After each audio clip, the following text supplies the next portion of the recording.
All right, we are live. Welcome to a very special episode of The Left Wing. I am John Cooper, and as you can tell, TJ is not here right now. No, he did not pull a Michael Jackson. This is regular friend of the show, Nathan Reo. Reo, how are you doing today? I'm doing good, man. It's always an honor to be on here. Thanks for letting Nathan, me you on. got to stop. You got to stop with this honor stuff. It is not an honor to be on here. We are degenerates who are far too online, and if we knew better for ourselves, we wouldn't be doing this either. That's why it's an honor. I love degenerates. It's an honor among degenerates. I actually very much like that. All right. So, yes, as I'm sure if you guys watched our show last Thursday, you are aware that TJ would not be here. He is on one of his monthly work trips. So it is me and Rio today. And I was originally planning, Rio, on doing a sort of solo show here and just kind of letting the audience ask questions.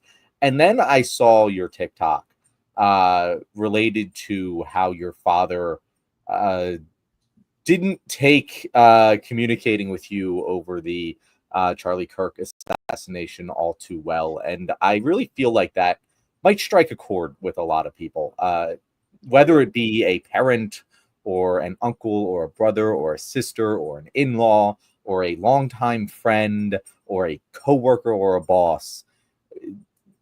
Everyone, I imagine, has someone in their lives who they are close to in some way, shape, or form who is a MAGA person. Whether that just mean, hey, they voted for Trump, they're not seeing what we're seeing, or they are hardcore indoctrinated in the cult.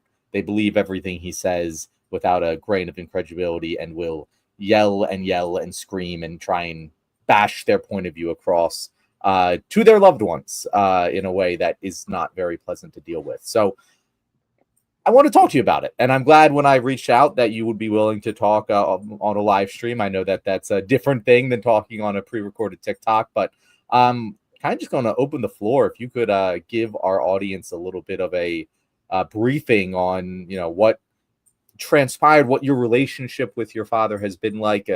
Longtime viewers of the show, I'm sure, have heard how you left the Mormon church, correct? Yeah, I did. Yeah. And so for the people who maybe aren't longtime viewers or missed those episodes that you've been on, how about you just kind of tell us about, how things have been recently from your point of view? I'm going to tell you this. I think that the Charlie Kirk thing was a mini 9/11. I really do. I believe that we've seen lots of bloodshed in Gaza, and we're all traumatized from the gore. We've seen a lot of school shootings. We've seen riots.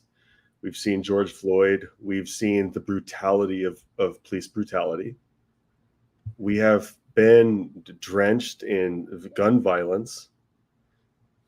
And there's still a part of us that hasn't been traumatized. It's that deep, scared 9/11 territory.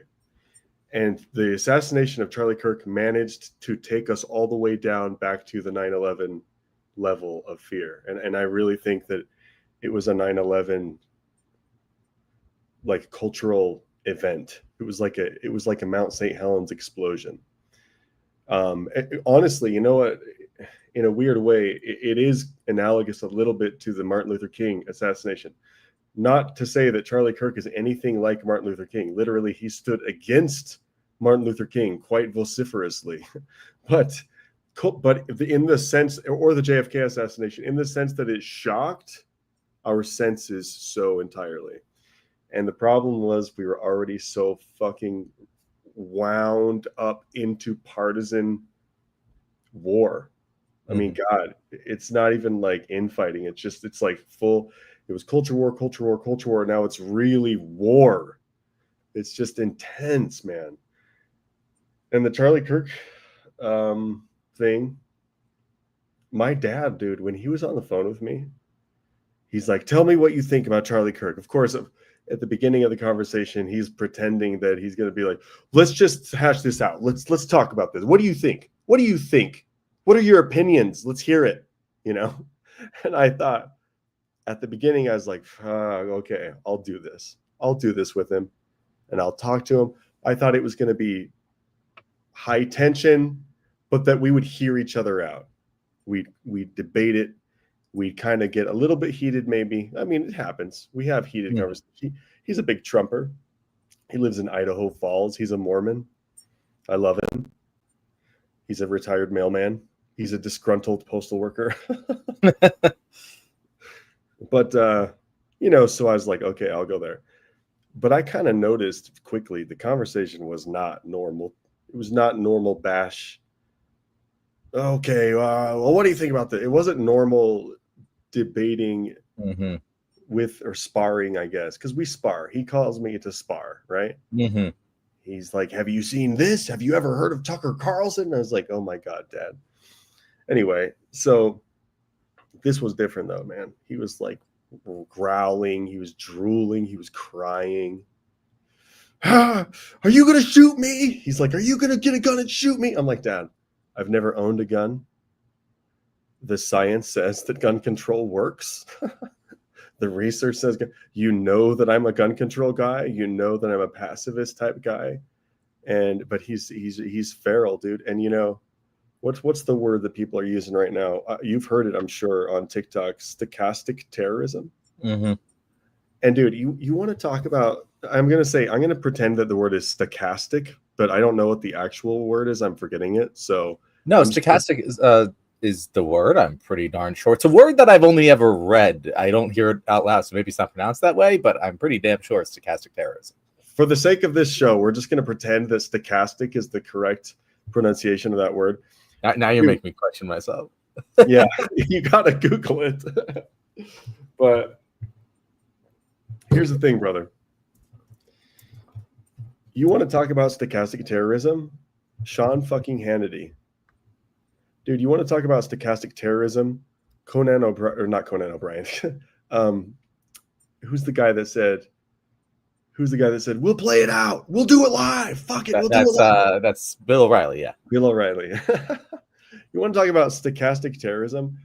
Those guys that are every single day on corporate media, on the news shows saying, these disgusting leftists and their cults, it's all their climate change is just a religion, and they're anti-family, and they hate us, and they hate our freedoms, and they're disgusting. They want nothing more than to destroy the family and to steal your property and to steal your jobs. That's stochastic terrorism. And you know, that's like every single day in conservative media, and not in corporate media. It's not even corporate media. It's like Christian conservative culture, right? Like corporate media is like CNN, you know, I mean, Fox is obviously corporate media too, but Fox uses stochastic terrorism as their main form of dialogue. Like stochastic terrorism in conservative Christianity is the norm. Like normal language is stochastic terrorism. And it's funny because they want to pretend that it's on the liberal side or the left-leaning side or the progressive side or all the way to a leftist side. They want to pretend that us saying, hey, this is fascism. They want to pretend that that's stochastic, but they've been calling us fascists forever. I know they've been calling us communists and, you know, Satanists and everything forever. That, you know, they just can't take any criticism back. The older I get, I realize conservative religious folks cannot take what they dish out at all. They can't do it. So yeah, anyway, I'm sorry I'm going everywhere, but no, you touched on a lot of good points there, Reo, and I want to kind of break them down one by one here. And I guess we'll start as wide as we can go, and then kind of whittle it down onto the personal level for what we can do. Right. First, just wanted to point out that we do have another Mormon family member in the audience, so maybe you guys can just give each other a little comfort in knowing that you're not the only ones going through the type of shit that you're going through. And that's actually something we talk a lot about on this show. First of all, bringing content creators and how good that is to talk to other people who do what we do, but also there are a ton of people, guests on this show like yourself, that have left very, very hardcore indoctrinated churches. I mean, I left the Catholic Church, and that's its own thing. But like we're talking, you know, yourself the Mormon Church, TJ with his evangelicalism, a kind of a step up from even what I've experienced growing up. So it's a thing that a lot of people who have been guests on the show, and I imagine a lot of our audiences have had to deal with. But let's zoom out here and talk about the stochastic terrorism thing, because you are incredibly right. Although I would argue that stochastic terrorism is a term that I don't use because it doesn't work for the reasons that you kind of highlighted there. People don't really understand what stochastic terrorism is. And so it becomes this word that people can throw around, just like communists and fascists. Hell, we had Kamala Harris today on The View calling, or maybe it was yesterday, calling Donald Trump a communist dictator. And it's like, bro, Kamala, your father was an economics professor who taught classes on Karl Marx. You know that Donald Trump isn't a communist, but he knows that Americans don't know what the actual definition of these words are. So they get tossed around and used as insults, as, you know, emotive, persuasive devices. But with stochastic terrorism, like, I can call what Fox News does stochastic terrorism, and they'll call me calling them stochastic terrorism, and we'll just be talking right over people the entire time, and it won't really matter. But what you are talking about, I think, speaks to why a lot of MAGA is feeling the way they feel right now, because they live in a different universe, and we talk about this. We make fun of this on the left, right? We talk about, you know, their tariff thing. Like, yeah, no, guys, importers pay tariffs. Can we just fucking agree on these basic facts? But if we can't agree on that basic fact, which we apparently can't, you have to kind of look at it from the perspective of being in that cult. And when you are, and when someone is a prominent member of that community is shot and killed, it does feel personal. And I love your comparison to 9/11. I'm sure there'll be some people with a knee-jerk reaction of like, how dare you make that comparison? But I think it's pretty apt. 9/11 is not the worst mass death event of my lifetime by any stretch of it's not the worst mass death event of the last 2 months. Was it 2,500 people? What was that? Was it 2,500 people? It was about 3,000. I think it was like 2,900. It was just under 3,000 people. Okay. Which, again, a tragedy. It was awful. Like, that's not like minced words here. But compared to all of the tragedies that have ever happened, why are we more impacted by this one? And it's because it hit so close to home in a way that we aren't really used to here in the United States. And it hit me too. Like, I hand up when Charlie Kirk was shot. And I did a lot of thinking of comparing it to when the Luigi Mangione killing happened, when he killed that healthcare CEO whose name I don't even remember at this moment. And I felt the Charlie Kirk killing way more. Like, it maybe it's because it's someone that I have interacted with. Maybe it's because, oh shit, Charlie kind of does what I do. Is my ass on the frying pan right now? Like, and again, not yet, hopefully. But like, it is that level of personal relation that turns all of our emotions up to 1,000. And when you have been being told by the news channel that you watch every single day for the past 2 decades that the left are scary terrorists who are out to kill you, about to trans your kids, they're importing these rapist, marauding immigrants to come and steal your wives and rape your daughters. Like, this, again, I'm not being hyperbolic. These things Donald Trump has said himself. And so when that is your bubble, it is a scary thing. And we can write these people off and say, oh, well, they're too far gone on a wide scale level. And that might be the case. I don't know how to fix this on a large systemic level, but on a personal level, when you have to deal with these people, either because they're your father and you love them regardless, or they're your boss, or they're someone you just have to interact with every single day, you kind of have to remember that. And my biggest piece of advice, I don't know if this is how you deal with it, Reo, but like, always be hard on systems, soft on people. Don't blame the person for being incredibly uninformed and uneducated. Blame the multitude of systems which have failed them and led them to feel this way, which on a human level is kind of understandable. Yeah, no, it is. That's a great point. I keep trying to remind myself of that. It is so easy to get super fucking bitter towards these people.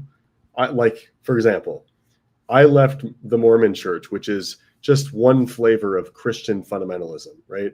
Mm-hmm. There's many different types of fundamentalism, like TJ came from fundamentalism as well.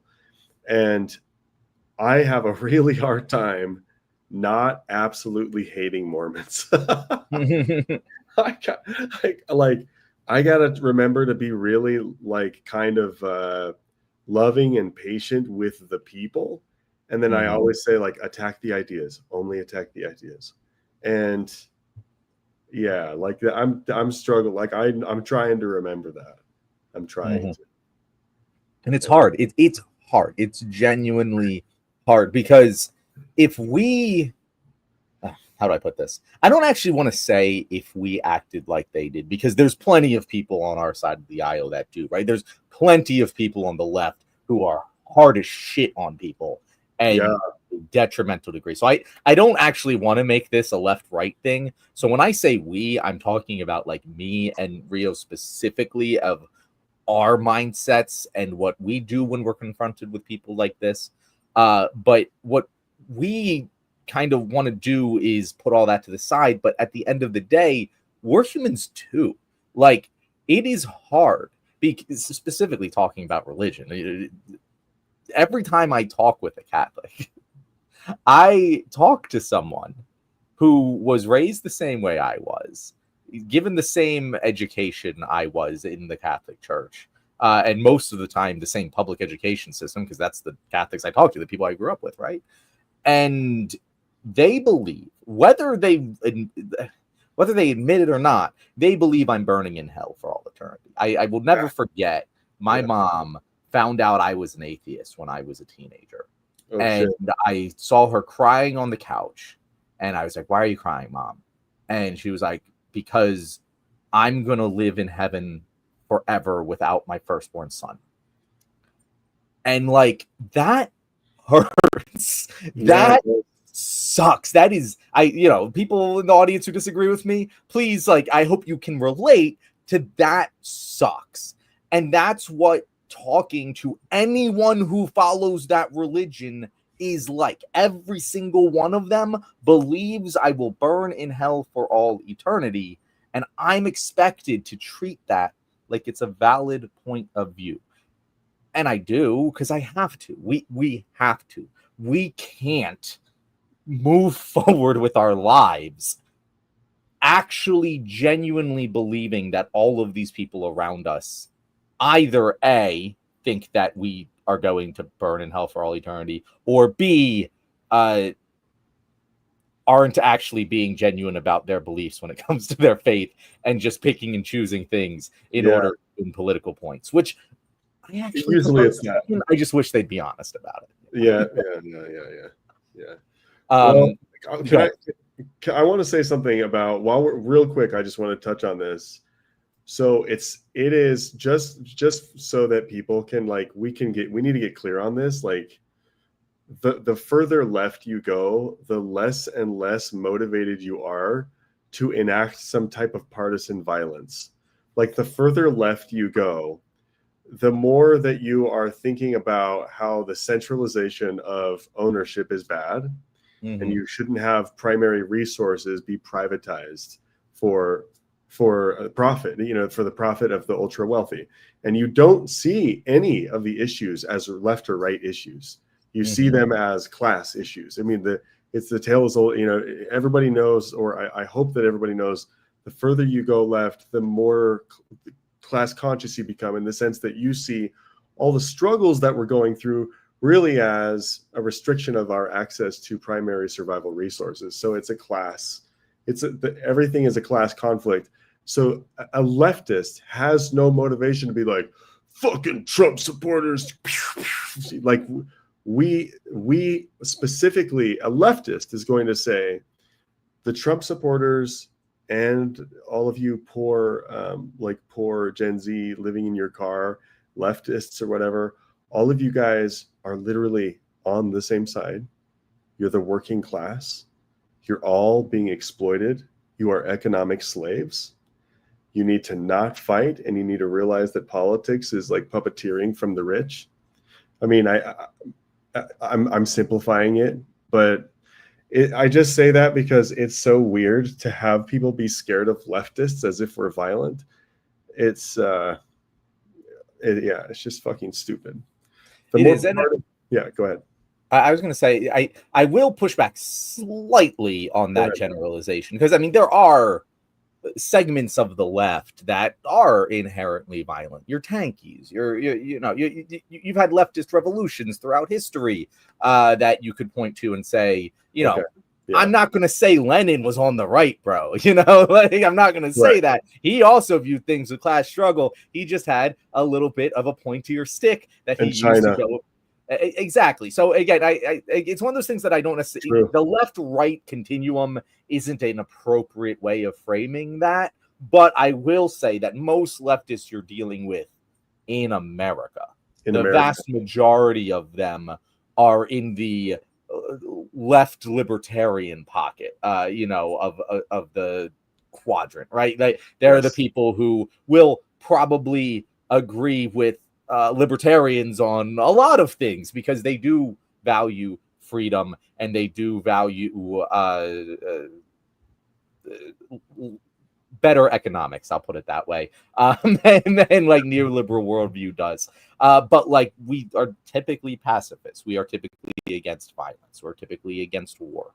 We're typically against these things. And you're right, it's very silly for them to paint us that way. And it's one of those things when you're talking about like this stochastic terrorism thing, it's one side is speaking one language and the other isn't. I talk about this all the time.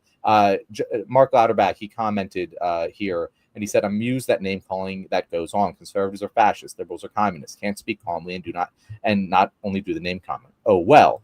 And it's like, some conservatives are fascists. Some, well, not liberals are communists, but so that wouldn't make any sense. But some people on the left side of the American political spectrum are communists. One thing that I think gets completely lost is that there's nothing morally wrong about communism. You might have your disagreements with it as a successful economic platform, but no one would say communism is inherently evil. It's just a different way of classifying who owns what. You might even say the means of achieving that are evil, but that in itself isn't. Whereas fascism is inherently evil. It is inherently saying these people are superior to these people, are superior to these people. That is a core tenet of fascism. And so what I really hate is when people say, oh, well, you just shouldn't do names. You shouldn't call people those names because it aggravates it. It adds to the heightened political tension and temperature in this country. And I'm like, no, we have to use the appropriate names for things. If you're calling someone a fascist or a communist and it's meant as an insult, you shouldn't do that. I agree. You should not do that. Just like I just called out Kamala for calling Donald Trump a communist as an insult. She shouldn't do that. She knows better, right? But if you're calling him a fascist and saying, hey, all of these things he's doing is lined up with fascism, that is accurate. That's how you define things. I say the same thing about like sexual assault, rape, all these things. I fucking hate when people use pillowy terminology and vocabulary to refer to sexual violence, because it doesn't do anyone any favors. It just gives people places to cower. And we know this when we talk about like teaching children about sex. You should use the actual scientific terms. You shouldn't call it a pee-pee. You should call it a penis. We all fucking know this. This is proven by tons and tons of research. But it's just, I don't like the whole, hey, we shouldn't call people these names, because sometimes people are fucking fascists. Like, if you would have said that during the fucking 1930s in Germany, you would have been so dead wrong and you would have regretted your fucking words. You should have called them fascists. You should have called them bad people. Like, that you just should define people accurately. I want to pop this up just like as an example of the rhetoric that we're talking about, right? Have you seen Stephen Miller's speech at Charlie Kirk's memorial? Yeah. All right, so we are going to pop this up. I need to play this because we'll comment it on it later. Yeah. To Athens. Our lineage and our legacy hails back to Athens, to Rome, to Philadelphia, to Monticello. Our ancestors built the cities. They produced the art and architecture. They built the industry. And to those trying to incite violence against us, those trying to foment hatred against us, what do you have? You have nothing. You are nothing. You are wickedness. You are jealousy. You are envy. You are hatred. You are nothing. You can build nothing. You can produce nothing. You can create nothing. We are the ones who build. We are the ones who create. We are the ones who lift up humanity. And so, yeah, that's the kind of thing I talk about, Rio, when I say these people are fascists. That's speech, purely fascist. Purely fascist. Not everyone who votes for Donald Trump is a fascist. Again, most people don't understand what that word means. And again, I'm not just saying that about the people who vote for Donald Trump. Most Americans just don't know what fascism is.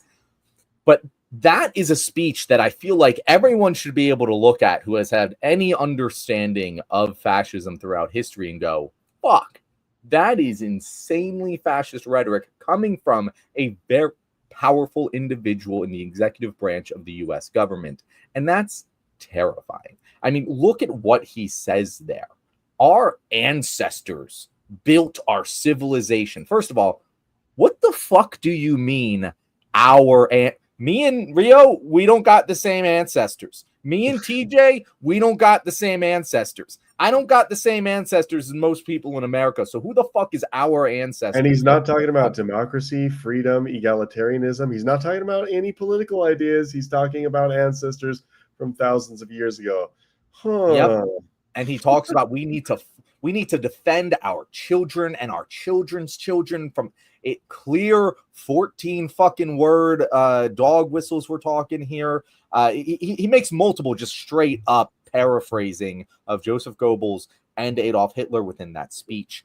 Again, it is something that you point to. And even if you're going to say, there's plausible deniability here. First of all, that's what fucking dog whistles are for. Second of all, anyone who doesn't feel like, especially someone in a position of power within the United States government, who doesn't feel the need to make sure that their speech doesn't come across as fascist in any way, shape, or form, might as well be a fucking fascist. Like it's just, if you're going to say that doesn't matter, that it sounds a hell of a lot like a fucking Goebbels speech, I don't know that bothers me. That bothers me as someone who fucking Joseph Goebbels would have had killed.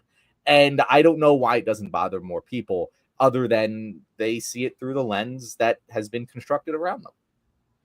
It's not just like a Goebbels speech. Like, it literally is a Goebbels speech. Like, that's exactly what he talked about.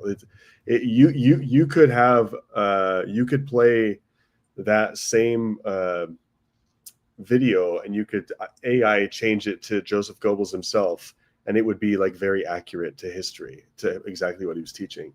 That didn't make sense, but no, it makes sense. In fact, I can give you multiple specific examples here. He quoted he quoted like the Aryan supremacists, like he quoted parts of their mantras and stuff. Like, so and let me just go through here. Oh no, was this the wrong one? Hold on, keep talking, because I have a list. I have to. Am I allowed to say Schmittler, or do I have to make it sound weird, or can I just say his name?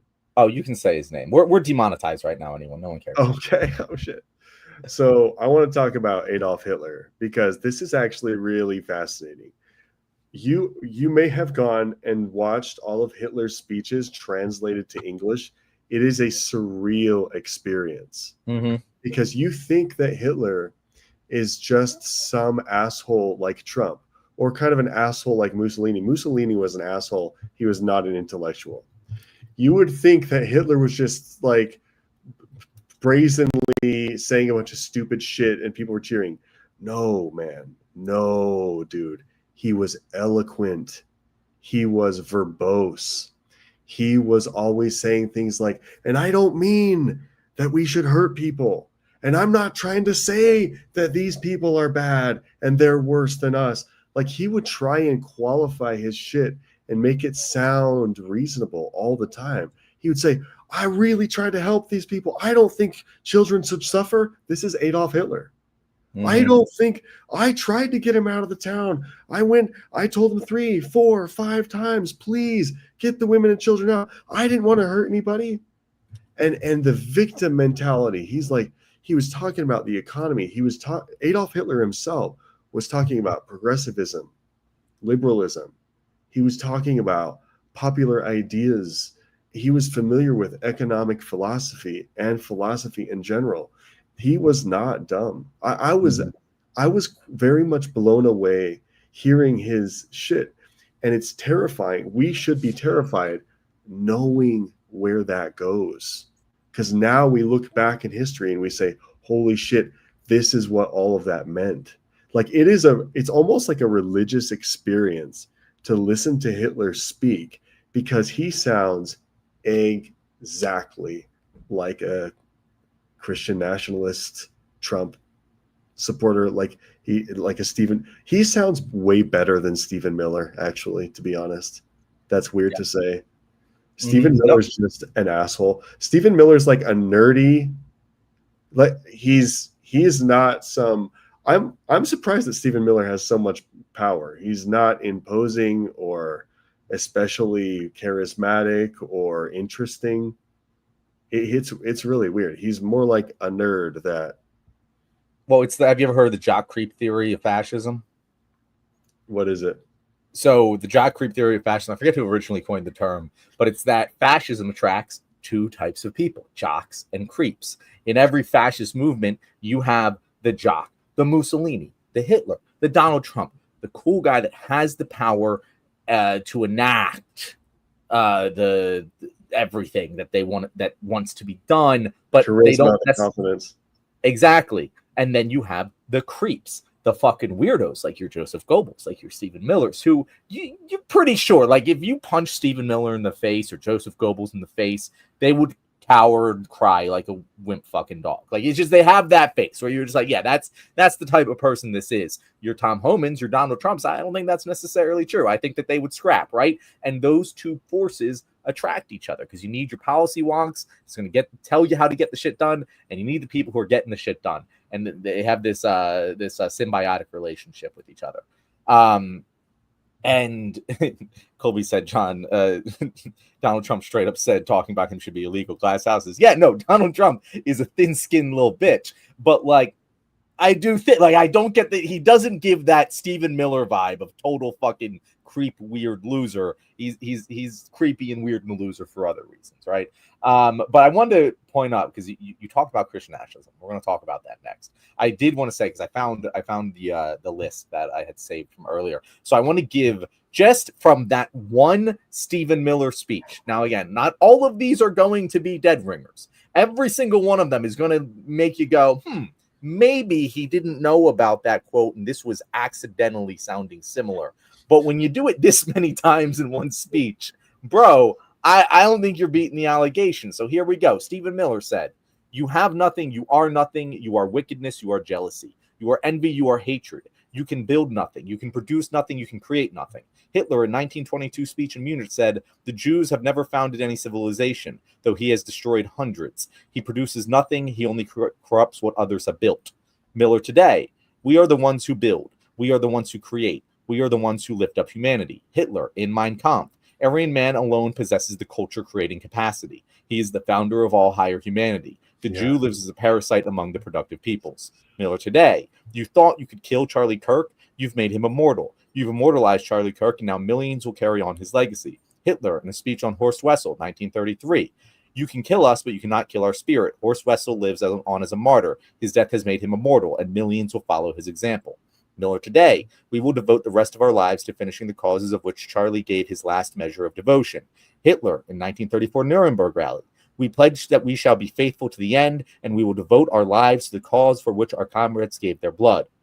Miller today, "You cannot defeat us, you cannot slow us, you cannot stop us, you cannot deter us." Hitler in his Reichstag speech in 1939, "They may threaten us, they may attack us, they may try to strangle us, but Germany cannot be broken, cannot be defeated, cannot be destroyed." Again, each and every one of those, if you look at them, and you say, yeah, maybe it's a coincidence. You put them all together, and it starts to tell a story. You put their other ideologies together, it starts to tell a story. If someone was not trying to look like a fascist, as I said before, you would never be able to draw these comparisons. Never. You will never. You can look up any fucking speech that a Democrat has given in my lifetime, and they've never fucking sounded like that. You could never do that to any fucking fascist orator throughout history. You cannot draw those kinds of comparisons in a single speech. But this happens regularly. And that's the thing we need to talk about. The other thing we need to talk about, which you brought up, is Christian nationalism, which is very much at the heart of this, and very much at the heart of Charlie Kirk specifically, because that is something Kirk leaned into hard. And if you're listening to what these MAGA conservatives are saying right now, they are treating him like a martyr. They are using this as a call to arms. I want you to talk about it a little bit more, Reo, because you are much closer to the Christian nationalism side of the conservative base than I am. He's less of when we talk about him being a martyr, I would say yes, he's a martyr, but not in a good way. He's not a martyr in the same way that Martin Luther King is a martyr. He's a martyr the same way that Joseph Smith was a martyr. That's what how Charlie Kirk was a martyr. And I want to talk about Christian apologetics. And this is, gosh, dude, this is a whole, I could write a book on this. I am a former Christian apologist, which means that I defended Christianity. And I tried to tell people that, no, it's plausible that Adam and Eve lived 6,000 years ago. It's plausible. Carbon dating is bad. And like horrible. I used horrible arguments, the same type of shit that Charlie Kirk was doing. And what a lot of people don't realize is that with the growth of Christian nationalism and in a response to the deconstruction of Christianity that's happened for about the past 5 years, really intensely for the past 5 years,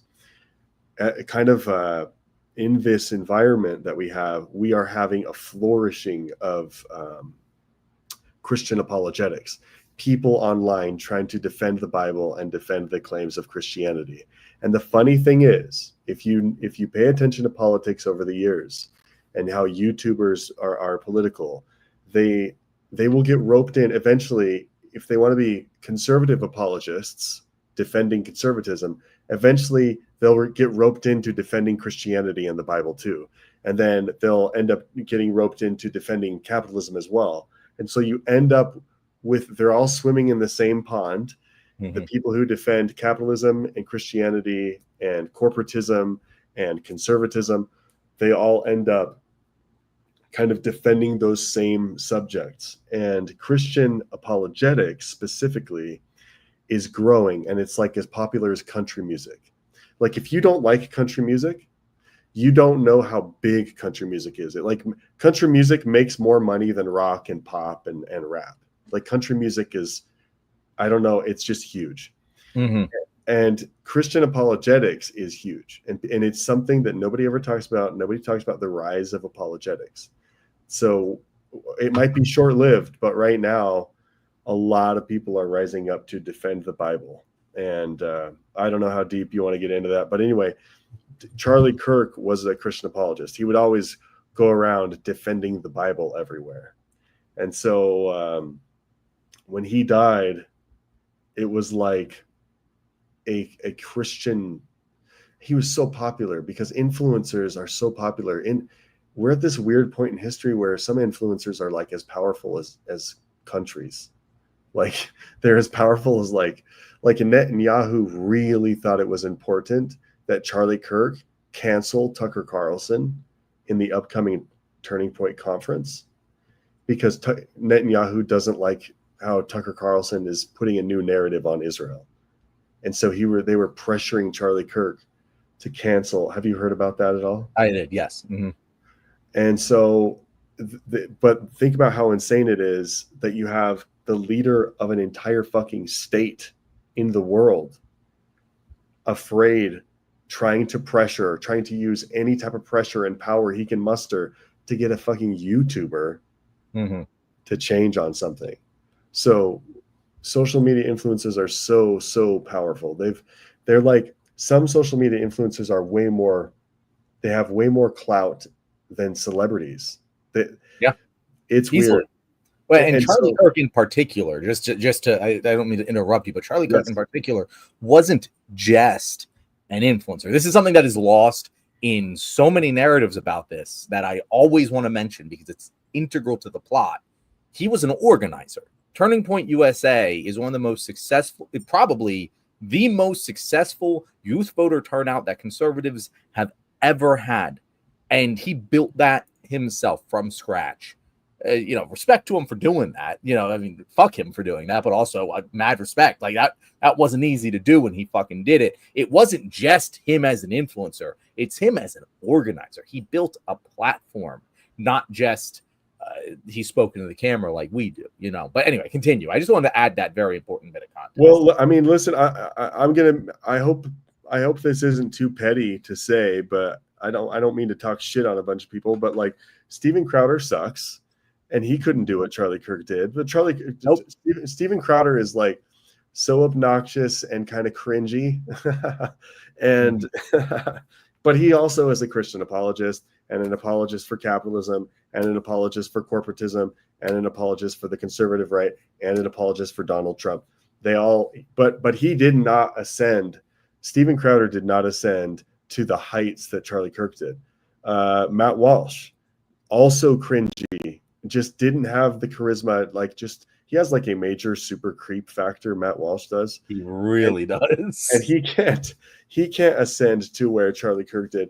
Milo Yiannopoulos, he can't ascend that high. Ben Shapiro is the only one who was ever close to Charlie Kirk. But Ben Shapiro doesn't have the charisma that Charlie Kirk does. That's what I was going to say, is like, Ben Shapiro is the only conservative voice that's really comparable to Charlie Kirk. I don't even think Candace Owens got as close as, not even close. But Ben Shapiro is also like annoying and squeaky, and he's like autistic in the way that he debates, and he's really quick-witted and sharp, and he'll get people off balance, and he'll move around in a debate a lot, so he seems like he's being intellectual. You don't feel like you could have a beer with Charlie with Ben Shapiro. With Ben Shapiro, like you could have a beer with Charlie Kirk. Yes, that's right. So Charlie Kirk, he became kind of like the Michael Jackson a little bit of like this new young wave of apologetics and debating. But here's the other thing, because the plot gets deeper, bro. And I'm going to talk about something that nobody is talking about. But I have a specific little like unique insight into this because I was an apologist. I was a Christian apologist. There's a scale of Christian apologetics, and when you start out, you only want to fight people and score points and be kind of a provocateur, and you're kind of just obnoxious and silly, and you're not really trying to engage. So it's like cheap tricks. You're misrepresenting people. You're using straw man arguments all the time. So, but then, and you see this with Ben Shapiro, you see this with all these right-wing influencers. They go through kind of like an immature where they just want to score points. From there, they go into let's not just score points. Let's actually debate. We're going to debate people. But really, we're just trying to be right. We're not really trying to inform our audience or really get into the nuance. But then after the debate part is over, then they continue to mature. And then they start to say, well, you know what? Let's not even debate. Let's actually just have a frank discussion. Let's sit down and let's hash things out. And that's when you start to approach authenticity. And I think that Charlie Kirk, towards the end of his life, he had done the cheap parlor tricks. He had done the less mature, like, you're going around just being a provocateur. He had done the debates. He had gone to, it's not Harvard. Where was it? Oxford? Where is it? Cambridge, right? No, it was Oxford. Was it Oxford? I thought it was Oxford. I could be wrong, but I thought it was I'm like not remembering, but he had that debate, which was awesome. Everybody watched it, and they watched him get roasted, and that was cool. And And it was cool to see that Charlie Kirk was a little bit more mature about the way that he handled some things. But here's the thing. At the end of his life, he started saying, let's talk about Israel for real. He's like, was there a stand down order? You know, and he started to ask a lot of questions about the narrative. He started to express disappointment in how he was being pressured to say certain things. He started to deviate a lot from what Netanyahu was wanting him to do. And he didn't have Netanyahu on his podcast. Netanyahu did a podcast tour, and he avoided going on Charlie Kirk's podcast, which to me says a whole lot. I don't know how you feel about the Israel thing when it comes to Charlie Kirk, but I mean, there's a lot of, I'll just say this, there's a lot of evidence that he was very much like willing to accept a lot of nuance, to the point where he wasn't necessarily pro-Israel. He was kind of floating more towards Tucker Carlson and Candace Owens right before his death. And it's important to, whenever we talk about being anti-Israel, specifically among conservative influencers, isn't always a virtue. They might be coming to some correct conclusions, but from a bad place.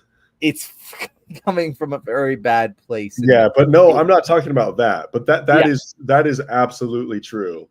And Charlie Kirk, I don't know how much I buy the, oh, well, he became out of favor because of his pushing towards a problematic position on Israel for the Trump administration and the American-Israel alliance.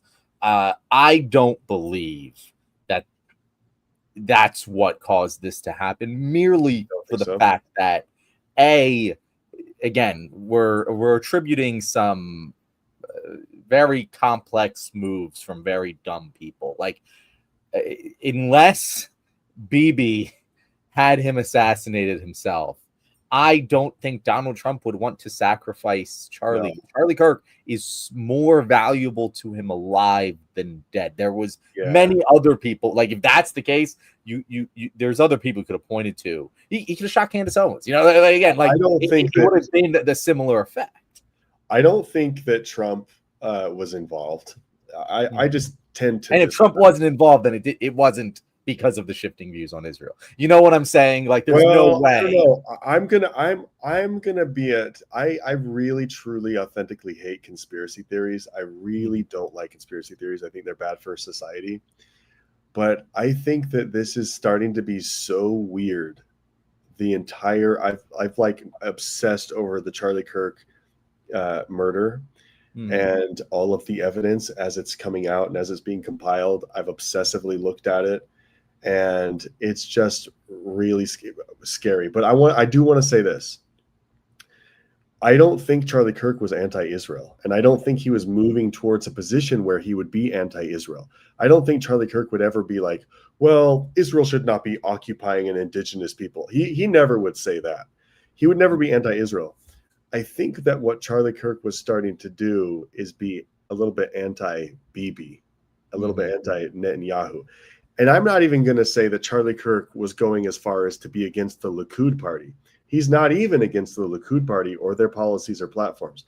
I think specifically Charlie Kirk was only against Bibi, was starting to express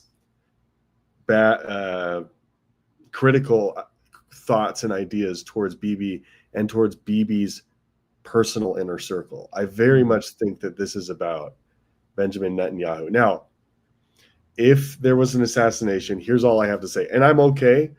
I'm okay if this is just a conspiracy theory and I'm totally wrong. I am happy to correct myself.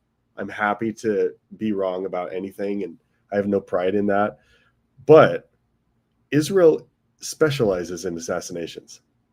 I mean, that's what Israel does. Israel is like the assassin country. And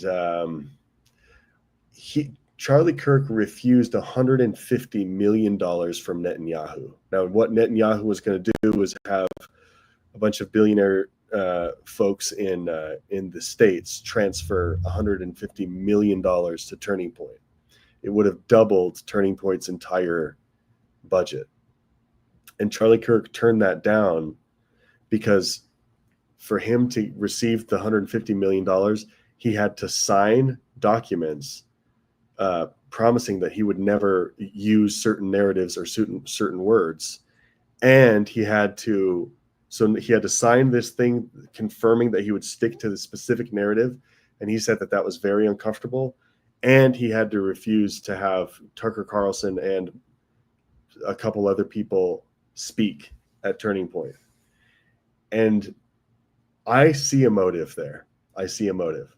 And I'll explain the motive. And this is a conspiracy. I want to point out to people, this is a conspiracy. This is all alleged. And I'm happy and comfortable to be wrong about this. But the motive was this.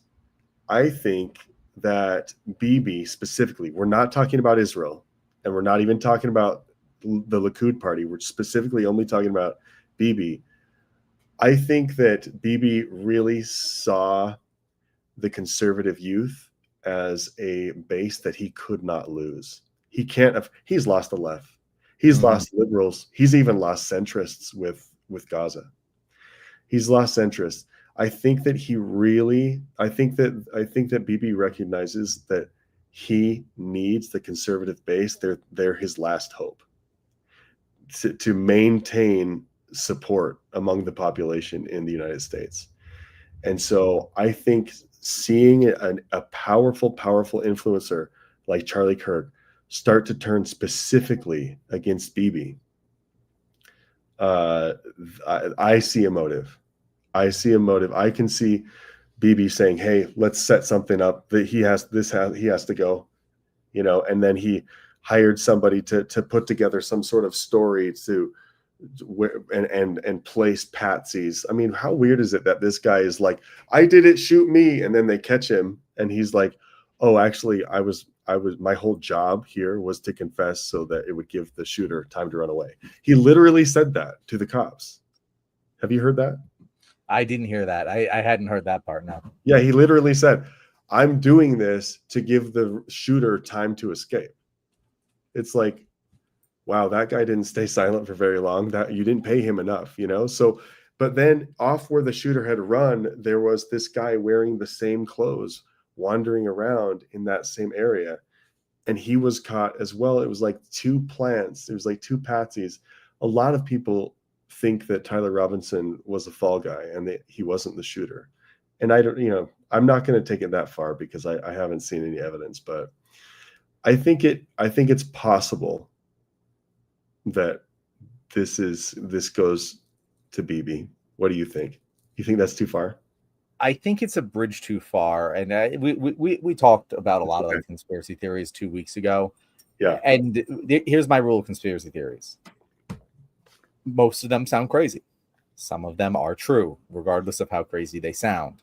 The best way to view them before we know any of the evidence is Occam's razor. And Occam's razor here tells me it's far more likely that someone who is well trained with guns had some sort of vendetta against Charlie Kirk for reasons, again, like we don't know. They saw the opportunity and they took it. That is much more simple to me than Bibi was seeing Charlie Kirk start to turn against him, and so he, under the nose of the Trump administration, conducted an assassination of a key political ally of the president of the United States on U.S. soil.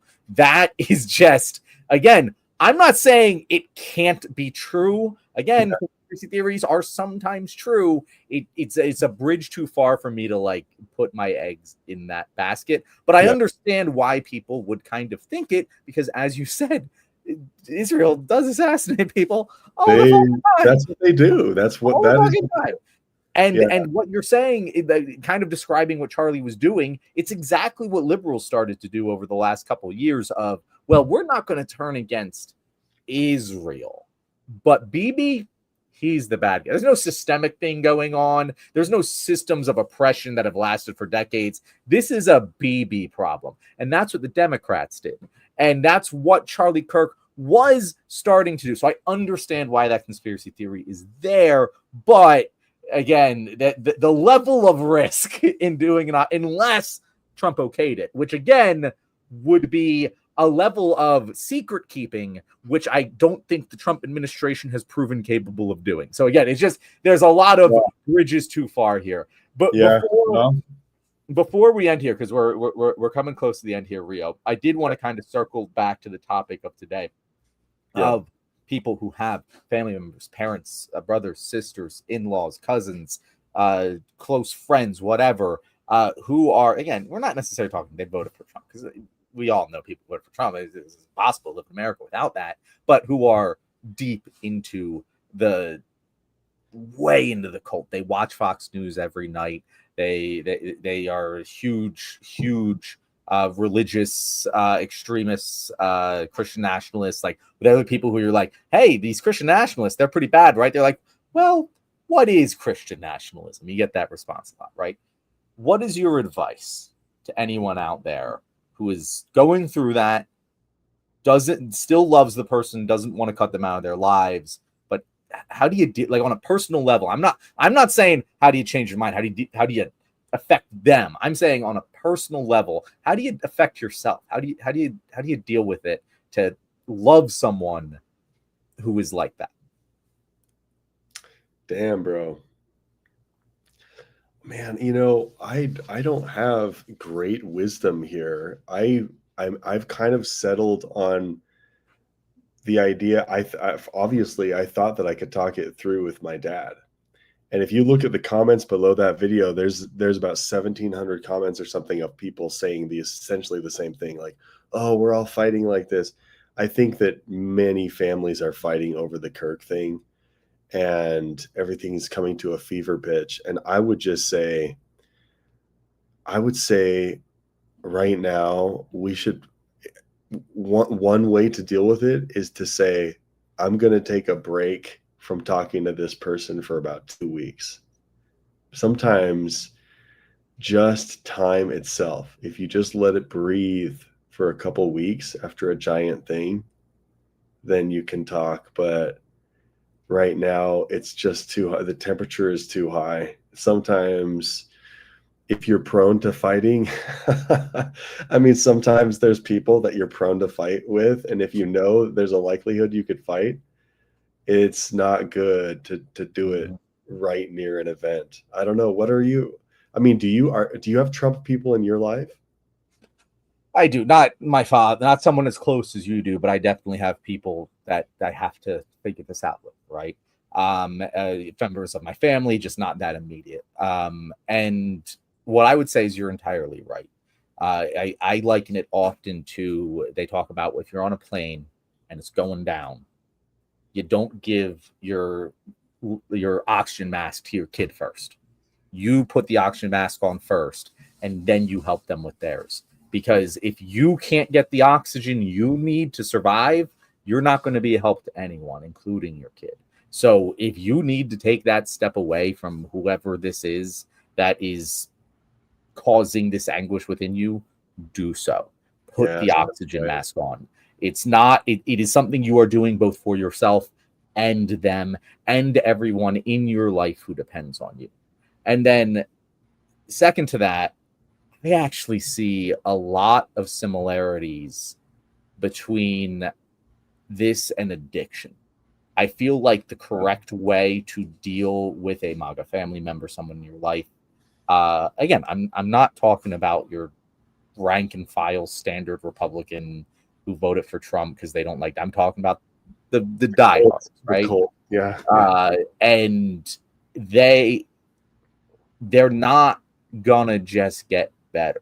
If you were to assign a moral failing to an addict, you might be correct, but to treat them that way is not the correct way to help them and yourself. It isn't. Damn, that's a good point. That's a good point right there. If you treat them like they are a bad person for what they're doing, again, you can make a very convincing argument that you're right, but who are you helping by doing that? If you don't intend to keep them in your life, yeah, sure, whatever the fuck. But if you do, treating them that way is only going to cause more hurt to you and them. So treat them like they have a problem. Treat them like you would someone with an alcohol addiction, a gambling addiction, or whatever addiction. And be there just be ready to be there when eventually they're ready to accept your help. And until then, just let them know that you're there. And don't take it personally that you're unable to help them, because only they can. At the end of the day, it is a decision that they're going to have to make. And all you can do is provide them resources and love and support along the way. Yeah, that's good advice. MAGA is a fucking addiction. Yeah, the cult of MAGA is like alcoholism. That's exactly true. It's fear, dude. It's fear. It is. And hey, that's why people become addicted to a lot of things. They're afraid. They're afraid of whatever. It's why a lot of bad human things happen, is because of fear. And it's why you always see fascists lean into that fear, because they know how fucking powerful it is. Well, anyway, Reo, thank you very much for being here. That is our show today. Audience members, people who are watching this live at 6:30 EST on Tuesday, we also go live on Thursdays, or watching this in a video on YouTube afterwards. Nathan, tell people where they can find you. Just look up Nathan Reo on TikTok. And I just like to go over Christian deconstruction of capitalism, and that type of stuff. Yeah. Perfect. And he's short selling himself. He makes great content. Definitely recommend checking him out. Until then, we will be back live at 6:30 EST on Thursday with a jiu-jitsu national champion who has quite a few things to say about politics. Very excited for that one. Until then, see you guys later.